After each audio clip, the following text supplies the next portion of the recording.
esto, por supuesto, que va en una dinámica, y lo decía, no es nada, ninguno, ni tipo, ni se acerca a ser coincidencia. Estamos en un escenario en donde lamentablemente viene una revocación de mandato a la que el presidente está obligando que lleguemos. No es la sociedad, no es el INE, no son los adversarios, es el propio presidente quien está poniendo sobre la mesa su propio cargo. Y al poner sobre la mesa su propio cargo, está diciendo mucho. Y es una lógica con la que yo coincido plena y totalmente. No puedes ser representante popular si no tienes al pueblo. Y creo que lo dejó muy claro hoy, con el tema del gas, con los temas de las reformas constitucionales, con las obras. ¿Con qué autoridad llega el presidente a decir aquí se va a hacer lo que el pueblo diga si el pueblo no te respalda? Entonces, sí, esta revocación de mandato es la consulta que tenemos el próximo año y es una revocación que es importante, que nosotros los mexicanos debemos tomar en el sentido de estamos eligiendo de nuevo al presidente. Es una elección presidencial. Tenemos que entenderla de esa manera porque es la consecuencia que habrá de esta consulta popular de ser vinculante. Entonces, si no somos muy conscientes del tema, creo que quizás no lo estamos tomando con el debido, con la debida importancia. Pero ahí les va. Lorenzo Córdoba dice que está en contra. O sea, muchos adversarios que dirían, bueno, esta es su oportunidad de oro, no la quieren aprovechar y argumentan que es improbable, que todavía no está en no estaba la ley reglamentaria y demás.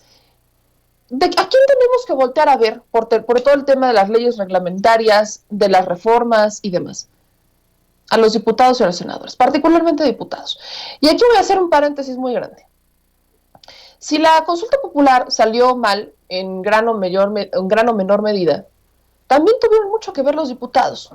¿Por qué tuvieron que ver los diputados?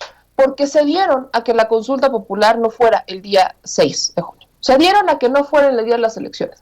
¿Por qué también tienen que ver los diputados? Porque no hicieron los ajustes, porque ellos le permitieron al INE, dentro de esta ley de la consulta popular, le permitieron al INE que uniera más secciones y que pusiera menos casillas, en vez de obligarles a que hicieran exactamente el proceso como estaba en la Constitución o exactamente el proceso a como están en las elecciones normales. ¿Por qué? Porque los diputados le permitieron al Instituto Nacional Electoral hacer varias cosas que hizo en esta consulta popular y que si no lo arreglan podría repetirse en la revocación de mandato. Entonces sí, los diputados tienen una gran, enorme responsabilidad en el tema, porque de no haber sido porque se dieron, hoy quizás ya hubiéramos tenido consulta y revocación.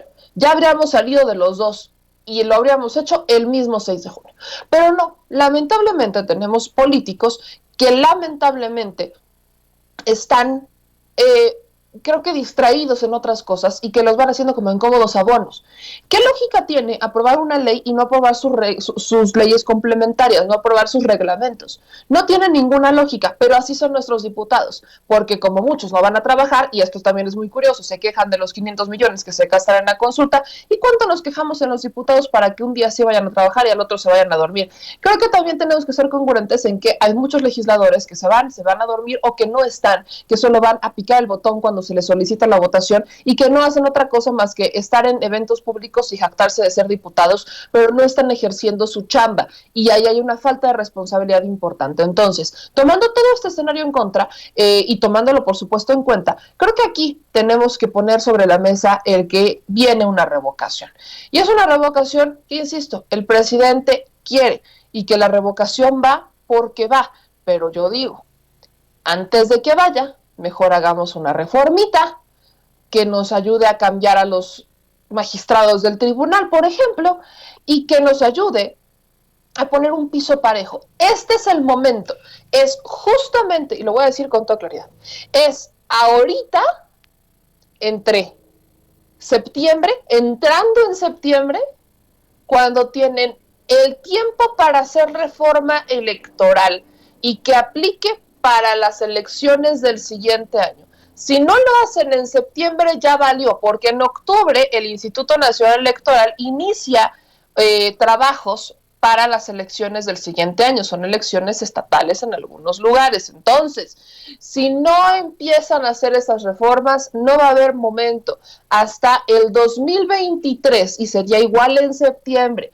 Acuérdense de las fechas. para que aplique tendría que ser en este periodo. Así que vamos a ver y escuchar al presidente Andrés Manuel López Obrador hablando sobre esta revocación de mandato. Incluso revela que es el colmo, literalmente el colmo, y suscribo, que quieran impedir la revocación de mandato. Es el colmo porque incluso muchos de ellos la han solicitado. No son la mayoría, definitivamente, pero ¿qué lógica tiene que no estés a favor de una revocación de mandato cuando quieres que se vaya el presidente y tienes la oportunidad de salir a votar? No tiene ninguna lógica. Creo que México es el único país en el que se enoja cuando le consultan algo. Entonces, bueno, vamos a ver y escuchar lo que dice el presidente López Obrador. Bueno, se puede llevar a cabo la consulta para la revocación del mandato. No les gusta a los antidemócratas todas estas prácticas, estos métodos de la democracia participativa, pero ya está en la Constitución. Lo que hace falta es la ley reglamentaria y tengo información de que se va a aprobar en estos días, y ya con eso ya se establece el procedimiento. Debe de llevarse a cabo la consulta para la revocación del mandato. Es el colmo de que quieran impedirla. Imagínense cómo van a impedir que se lleve a cabo una consulta si ya hay una reforma constitucional para llevar a la práctica la revocación del mandato. Falta la ley reglamentaria. Bueno, pues eso ya se va a aprobar. Y adelante, yo voy a impulsarla.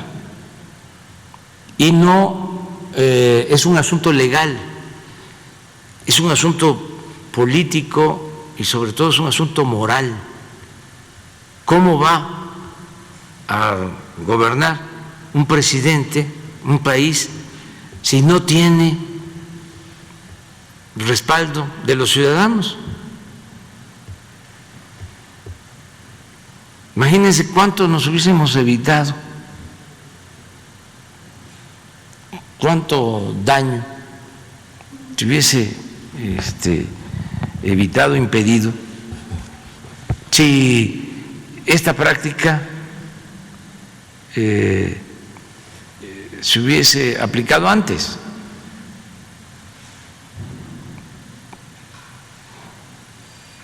Entonces, vamos a la revocación del mandato. El pueblo pone y el pueblo quita. Y que no le tengan miedo al pueblo. Y que promuevan la democracia.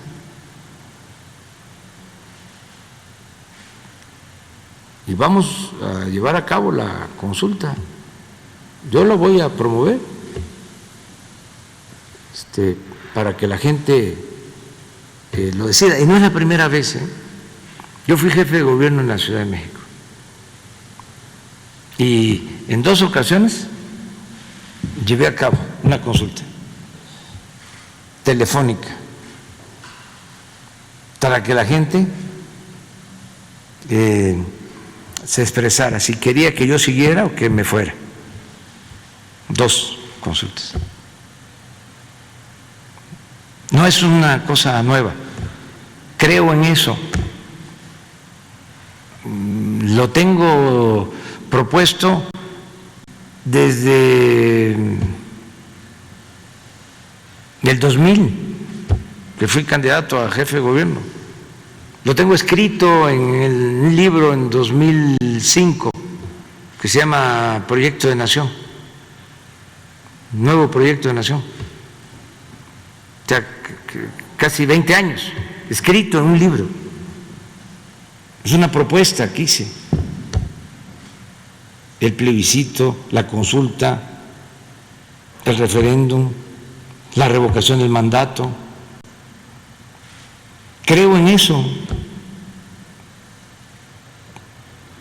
Entonces, vamos a promover. Sobre este punto que dicen que la ley no puede ser retroactiva. Aunque la ley aquí se argumenta que como se aprobó ya estando en periodo electoral no se podría, bla, bla, bla. Es el argumento, el pretexto que tiene Lorenzo Córdoba, por ejemplo, que lo aplicó muy a modo con la consulta popular, porque hubo muchas cosas de la ley que se aprobó en marzo de la consulta popular, mayo fue de la consulta popular, que aplicaron para esta consulta popular y hay otras cosas que dijo que no. Entonces, no podemos, y aquí es donde entra el papel de los legisladores, no podemos seguir permitiendo tanto. El INE, y hay que entender esto, el INE toda la vida se ha resguardado en aquí dice. O sea, así es siempre, así ha sido siempre, el INE es aquí dice, aquí está, a mí, ¿por qué? Se lavan las manos. Con el asunto del tribunal, muchas veces, y lo vimos en este proceso electoral, se lavan las manos. Le avientan decisiones que debería de tomar el INE, se las avientan al tribunal para el INE quedar como nosotros salimos fortalecidos. O sea, siempre ese mismo discurso, nosotros salimos fortalecidos. ¿Por qué argumenta eso? Porque nosotros salimos fortalecidos. Porque le avienta las decisiones difíciles al tribunal, porque le avienta la responsabilidad a la ley, porque dice, pues es que aquí dice. Entonces, si queremos cambiar de fondo y de forma el INE, ¿a quién tenemos que obligar? A los legisladores, porque ellos tienen que hacer los cambios en la ley y tienen que sentarse a hacer su trabajo, no andar dormidos en sus laureles. Obviamente, en el tema de la revocación particularmente, hubo muchísima oposición por parte del PT, particularmente porque el PT no quería la revocación. Yo quiero argumentar incluso otra cosa aquí, se me hace ilógico, creo que la de la revocación de mandato tendría que haber salido de facto casi por unanimidad, muy bien hecho, bonito, pensando justamente en que una vez que esto esté sobre la mesa, se pondrá a disposición y se tendrá que aplicar para los presidentes en el futuro. Entonces, es lógico que no quieren que les pase porque, bueno, todavía hay quienes tienen la esperanza de que su proyecto regrese. Yo no sé cómo van a convencer al pueblo cuando siguen haciendo exactamente lo mismo. Entonces, hay que ponernos bien las pilas, hay que exigirles, estar mucho más pendientes de los legisladores que antes. Estamos en la mitad de esta administración, iniciando la segunda parte de esta administración. Viene, insisto, reformas más pesadas y viene ahora sí que el turbo. También el turbo que se me hace, y lo rescato porque lo dijo en la mañana, imagínense la confianza que se le tiene al presidente, que el presidente se va a poner a hacer cosas que no le tocan, como bachear el país. Esto no es responsabilidad del presidente, es responsabilidad de los alcaldes y el presidente asume entonces parte de la responsabilidad por bachear las calles en los municipios, ciudades de México, algo que no le compete. Yo solo espero que ahí pues también vengan cosas positivas, que los alcaldes despierten, porque hay muchas cosas que cuando el presidente dice, yo lo hago, entonces ellos, ¿qué hacen con la lana? Exactamente, ahí está la pregunta. Y hablando justamente de lo que va a pasar de esta propuesta del gas, acuérdense que